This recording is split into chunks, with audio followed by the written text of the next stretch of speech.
ముఖ్యమంత్రి చంద్రబాబు నాయుడు ఉప ముఖ్యమంత్రి పవన్ కళ్యాణ్ సారథ్యంలో రాష్ట్రంలో అధికారంలో ఉన్న టీడీపీ జనసేన బీజేపీ సంకీర్ణ కూటమి ప్రభుత్వంపై వైఎస్ఆర్సీపీ అధినేత మాజీ ముఖ్యమంత్రి వైఎస్ జగన్మోహన్ రెడ్డి వరుస పోరాటాలకు దిగారు.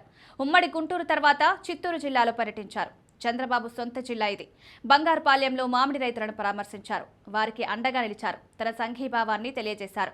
మామిడి రైతులు ఎదుర్కొంటున్న కష్టాలను ప్రభుత్వం దృష్టికి తీసుకువెళ్లడానికి ప్రయత్నించారు. తాజాగా మరో జిల్లా పర్యటనకు వైఎస్ జగన్ పూనుకున్నారు. ఈ నెల 31వ తేదీన నెల్లూరు జిల్లాలో పర్యటించనున్నారు.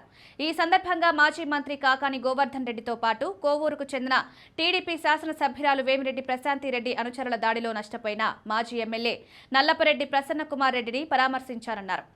ప్రసన్నకుమార్ రెడ్డికి ధైర్యం చెప్పాలని, ఆయనకు అండగా నిలవాలని జగన్ నిర్ణయించుకున్నారు. నిజానికి ఈ నెల 3వ తేదీ నాడే జగన్ నెల్లూరులో పర్యటించాల్సి ఉన్నప్పటికీ అది సాధ్యపడలేదు. జగన్ నెల్లూరు పర్యటనను అడ్డుకుంటామని, ఆయన హెలికాప్టర్ దిగనివ్వబోమని టీడీపీ నాయకులు హెచ్చరించడంతో రాజకీయ దుమారం చెలరేగింది. దీంతో తాత్కాలికంగా జగన్ నెల్లూరు పర్యటనను వాయిదా వేసుకున్నారు. ఇప్పుడు పర్యటన ఈ నెల 31వ తేదీన జగన్ చేపడతారని వైఎస్ఆర్సీపీ సీనియర్ నాయకుడు మాజీ మంత్రి కారుమూరి నాగేశ్వరరావు తెలిపారు. జగన్ పర్యటన నేపథ్యంలో నెల్లూరు జిల్లాలోని అన్ని నియోజకవర్గాల సమన్వయకర్తలతో ఆయన సమావేశమయ్యారు.